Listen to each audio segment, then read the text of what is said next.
প্রিয় শিক্ষার্থীরা, তোমরা সবাই ভালো আছো? করোনাকালীন সময়ে সবাই বাড়িতে আসো, পড়াশোনা করো, বাড়িতে অবস্থান করো আর নিরাপদে থাকো। আজ তোমাদের ষষ্ঠ শ্রেণীর আমি অষ্টম অধ্যায়ের নাগরিকত্ব বাংলাদেশ ও বাংলাদেশের নাগরিক এই অধ্যায়ের নাগরিকত্ব পাঠ নাগরিকত্ব লাভের নিয়ম এই বিষয়টি সম্পর্কে আলোচনা করব। আশা করি তোমরা ক্লাসটা মনোযোগ সহকারে দেখবে। দেখো, নাগরিকত্ব লাভের নিয়ম।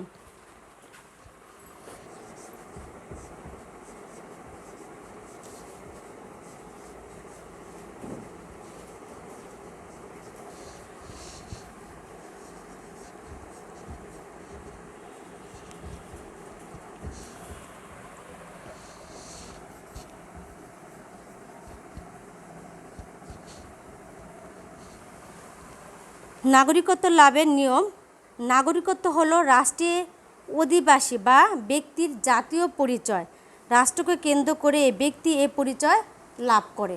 মানে নাগরিকত্ব হচ্ছে ব্যক্তির জাতীয় পরিচয়, রাষ্ট্রকে কেন্দ্র করে ব্যক্তি এই পরিচয় লাভ করে।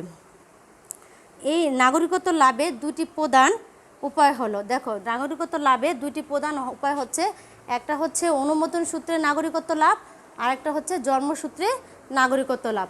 যেমন নাগরিকত্ব লাভের দুটি উপায় হলো, নাগরিকত্ব লাভের উপায়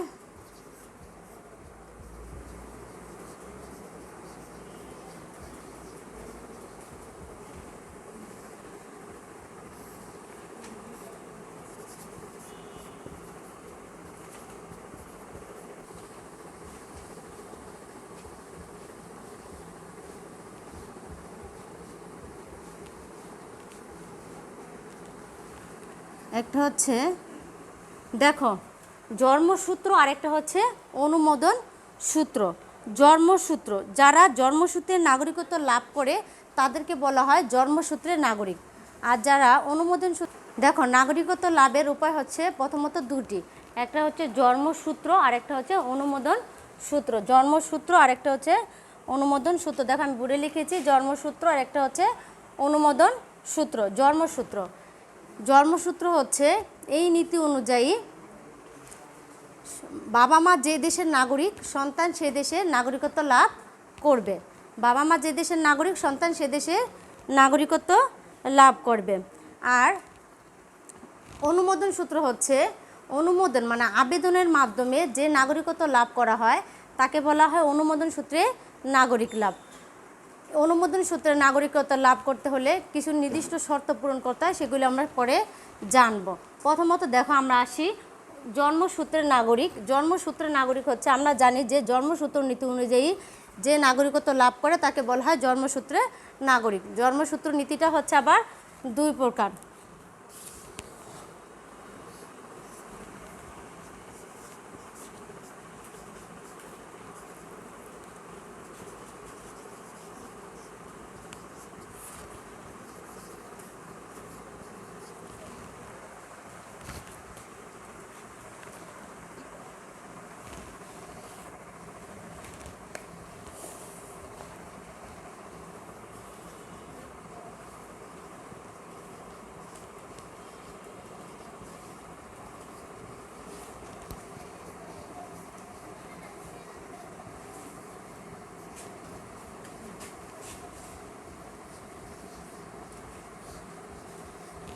দেখো, জন্মসূত্রের নাগরিক দুই প্রকার, একটা হচ্ছে জন্মসূত্র নীতি, আর একটা হচ্ছে জন্মস্থান নীতি। একটা হচ্ছে কি জন্মসূত্র নীতি, আরেকটা হচ্ছে জন্মস্থান নীতি।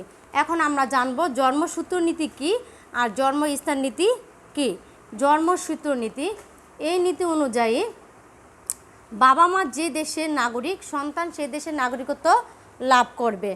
এই নীতি অনুযায়ী কি, বাবা মা যে দেশের নাগরিক, সন্তানও সে দেশের নাগরিকত্ব লাভ করবে। আর জন্মস্থান নীতি, এই নীতি অনুযায়ী বাবা মা যে দেশেরই হোক না কেন, সন্তান যে দেশে জন্মগ্রহণ করবে, মানে যেই স্থানে জন্মগ্রহণ করবে, সেই দেশের নাগরিকত্ব লাভ করবে। তোমরা কি বিষয়টা বুঝতে পেরেছ? আমি আবারও বলছি, দেখো, জন্মসূত্র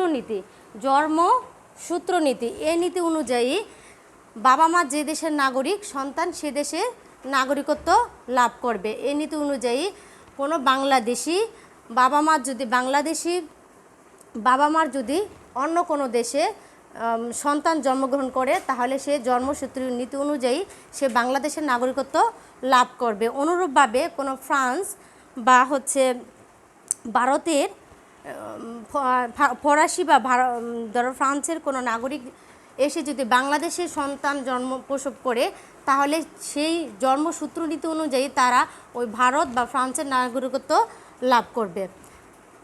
এটা হচ্ছে জন্মসূত্র নীতি। বুঝতে পেরেছো কি?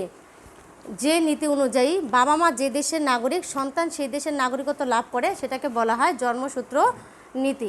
আর একটা হচ্ছে জন্মস্থান নীতি। জন্মস্থান নীতি হচ্ছে যে নীতি অনুযায়ী বাবা মা যে দেশেরই হোক না কেন সন্তান যেই দেশে জন্মগ্রহণ করবে সন্তান সেই দেশের নাগরিকত্ব পাবে। এটা হচ্ছে জন্মস্থান নীতি। মানে সন্তান যদি ধরো বাংলাদেশি কোনো নাগরিকের সন্তান যদি আমেরিকায় জন্মগ্রহণ করে সেইখানে জন্মগ্রহণ করার কারণে সেই আমেরিকা তার জন্মস্থান হওয়ার কারণে সে সেই দেশের নাগরিকত্ব পাবে। শুধু তাই নয়, এই নীতি অনুযায়ী সে যদি সেই দেশের কোনো জাহাজ বা দূতাবাসেও জন্মগ্রহণ করে তবেও সে সেই দেশের নাগরিকত্ব পাবে। আর হচ্ছে তারপরে দেখো পরে আমরা দেখছি আরেকটা হচ্ছে কি আমরা পড়েছিলাম না অনুমোদন সূত্রে নাগরিক। অনুমোদন সূত্র নাগরিক হচ্ছে এই বিষয় মানে অনুমোদন সূত্র নাগরিক হচ্ছে আবেদনের মাধ্যমে কোনো ব্যক্তি যদি কোনো দেশের নাগরিকত্ব অর্জন করে তাহলে সেটাকে বলা হয় অনুমোদন সূত্রে নাগরিক। তবে অনুমোদন সূত্রে নাগরিকত্ব লাভ করতে হলে তোমাকে কিছু নির্দিষ্ট শর্ত পূরণ করতে হবে। সেই শর্তগুলি কী হয় দেখো, ওই রাষ্ট্রের কোনো নাগরিককে বিয়ে করতে হবে বা ওই রাষ্ট্রের সম্পত্তি ক্রয় করা বা ওই রাষ্ট্রে দীর্ঘদিন ধরে বসবাস করা, ওই রাষ্ট্রে চাকরি করা, ওই রাষ্ট্রের ভাষা জানা, ওই রাষ্ট্রের চাকরি সেনাবাহিনীতে যোগদান করা বা ওই রাষ্ট্রের উত্তম ভালো চরিত্রের অধিকারী হওয়া এবং উন্নত দক্ষতার অধিকারী হওয়া এবং রাজনৈতিক আশ্রয় গ্রহণ করা। মানে হচ্ছে এই যেই শর্তগুলি আছে এই শর্তগুলির এক বা একাধিক শর্ত পূরণ করে তুমি ওই দেশের নাগরিকত্ব আবেদনের মাধ্যমে অর্জন করতে পারো। বর্তমানে এরকম অনেক দেশ নাগরিকই এই আবেদনের মাধ্যমে নাগরিকত্ব লাভ করছে। এটা হচ্ছে অনুমোদন সূত্রে নাগরিকত্ব লাভ। তবে দেখো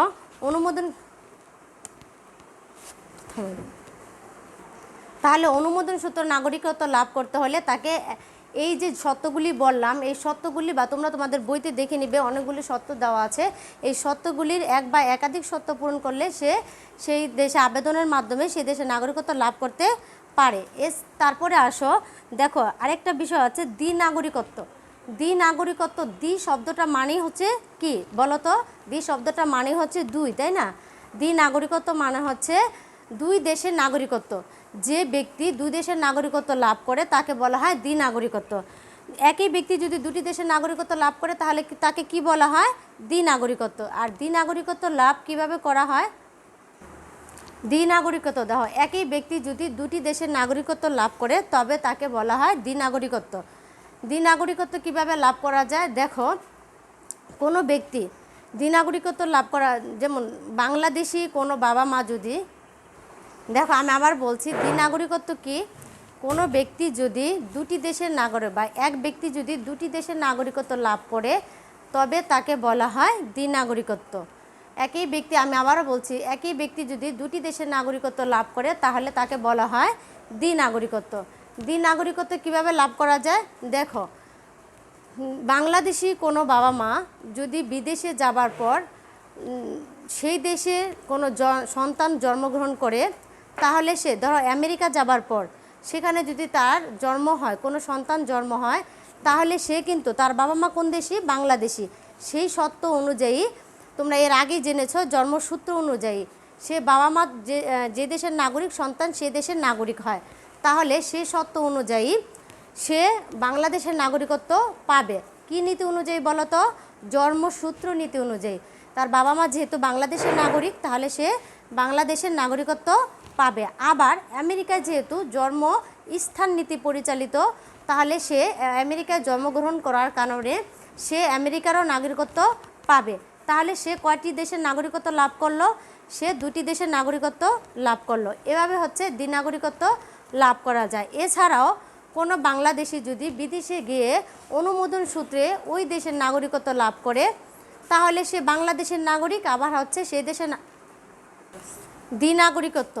তাহলে হচ্ছে একই ব্যক্তি যদি দুটি দেশের নাগরিকত্ব লাভ করে, তাহলে তাকে বলা হয় দ্বিনাগরিকত্ব। দ্বিনাগরিকত্ব কিভাবে লাভ করা যায়? যেমন বাংলাদেশি কোনো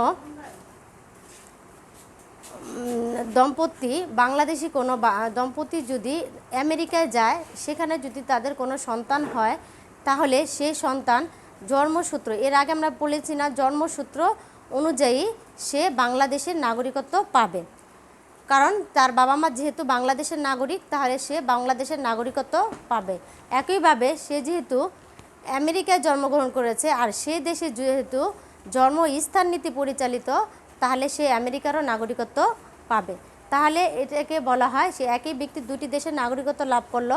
তার বাবা মার সূত্রে সে জন্মসূত্রে বাংলাদেশের নাগরিক হলো, আর যেহেতু জন্মস্থান নীতি অনুযায়ী সে আমেরিকার নাগরিকত্ব লাভ করলো, তাহলে এটাকে বলা হয় দ্বিনাগরিকত্ব।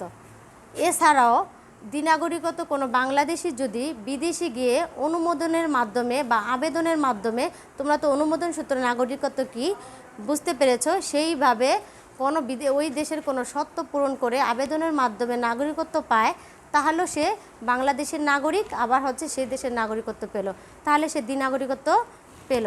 এবার কি তোমরা বিষয়টা বুঝতে পেরেছো? নাগরিকত্ব লাভের হচ্ছে, আমি পুনরায় আবার পুরো বিষয়টাকে আরেকবার রিপিট করছি, সেটা হচ্ছে যে নাগরিকত্ব লাভের নিয়ম। দেখো, প্রথমত নাগরিকত্ব লাভের নিয়ম হচ্ছে দুটি, একটা হচ্ছে জন্মসূত্র আর একটা হচ্ছে অনুমোদন সূত্র। একটা হচ্ছে জন্মসূত্র নীতি, আরেকটা দেখো, একটা হচ্ছে জন্মসূত্র নীতি আর একটা হচ্ছে অনুমোদন সূত্র। এখন আমরা বলি জন্মসূত্রটা কি। আমি আবারও বলতেছি, জন্মসূত্র নীতি হচ্ছে বাবা মা যে দেশের নাগরিক, সন্তান সে দেশের নাগরিকত্ব লাভ করবে। জন্মসূত্র অনুযায়ী বাবা মা যে দেশের নাগরিক, সন্তান সে দেশের নাগরিকত্ব লাভ করবে।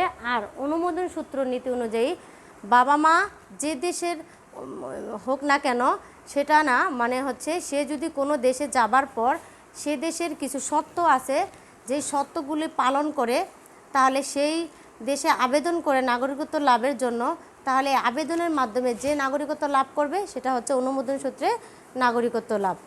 এবার দেখো, জন্মসূত্র নীতিটা আবার দুই প্রকার, একটা হচ্ছে জন্মস্থান সূত্র নীতি আর একটা হচ্ছে জন্মস্থান নীতি। একটা হচ্ছে কি, দেখো, জন্মসূত্র নীতি আর একটা হচ্ছে জন্মস্থান নীতি। জন্মসূত্র নীতি অনুযায়ী তোমরা এটা সহজে বুঝতে পারো। জন্মসূত্র নীতি অনুযায়ী বাবা মা যে দেশের নাগরিক, সন্তান সে দেশের নাগরিকত্ব লাভ করবে, এই নীতি অনুযায়ী। আর জন্মস্থান নীতি অনুযায়ী বাবা মা যে দেশের হোক না কেন, সন্তান এই যে দেশে জন্মস্থান নীতি পরিচালিত, বাবা মা যদি অন্য দেশেরও হয়, সে দেশে তার জন্মগ্রহণ করার কারণে সে জন্মস্থান নীতি অনুযায়ী নাগরিকত্ব লাভ করবে। সেটা আমি তোমাদের এটা উদাহরণের মাধ্যমে দেখো বুঝাচ্ছি। সেটা হচ্ছে, দেখো, কোনো বাংলাদেশি দম্পতির কোনো সন্তান যদি, ধরো তারা আমেরিকায় গেছে বা আমেরিকায় গিয়ে তাদের কোনো সন্তান হয়েছে, তখন সে তার বাবা মা কোন দেশের নাগরিক? বাংলাদেশের, না?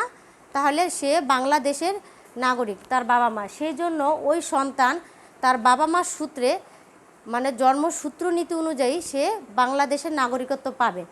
আর বেশিরভাগ দেশেই এই জন্মসূত্র নীতি পরিচালিত। আর আমেরিকায় হচ্ছে জন্মস্থান নীতি পরিচালিত। সেই আমেরিকাতে সে জন্মগ্রহণ করার কারণে সেখানে যেহেতু জন্মস্থান নীতি পরিচালিত, তাই সে সেই দেশেরও নাগরিকত্ব পাবে। তাহলে জন্মসূত্র নীতি আর জন্মস্থান নীতিটা কি তোমরা বুঝতে পেরেছ? আবার একই সাথে সে যেহেতু জন্মসূত্র নীতি অনুযায়ী বাংলাদেশের নাগরিক হলো, আবার জন্মস্থান নীতি অনুযায়ী আমেরিকার নাগরিক হলো, তাহলে কিন্তু সে দ্বিনাগরিকত্ব পেল। তো একই সাথে কিন্তু আমরা জন্মসূত্র নীতিটা, জন্মস্থান নীতিটা আর হচ্ছে দ্বিনাগরিকত্বটা কি বুঝতে পারলাম। তোমরা কি সবাই বুঝতে পেরেছো? আশা করি সবাই ক্লাসটা সুন্দর মনোযোগ সহকারে দেখো। আর তোমরা প্রায় জন্মসূত্র নীতি আর হচ্ছে জন্মস্থান নীতিটাটিকেও বুঝতে তোমাদের সমস্যা হয়, সেজন্য আমি তোমাদের ক্লাসটাকে ভালো করে বুঝিয়ে দিয়েছি, তোমরা একটু ক্লাসটা মনোযোগ সহকারে দেখো, তাহলেই বুঝতে পারবা জন্মসূত্রনীতি আর জন্মস্থান নীতি। আজ এই পর্যন্তই থাক, সবাই ভালো থেকো, সুন্দর থেকো, সুস্থ থেকো।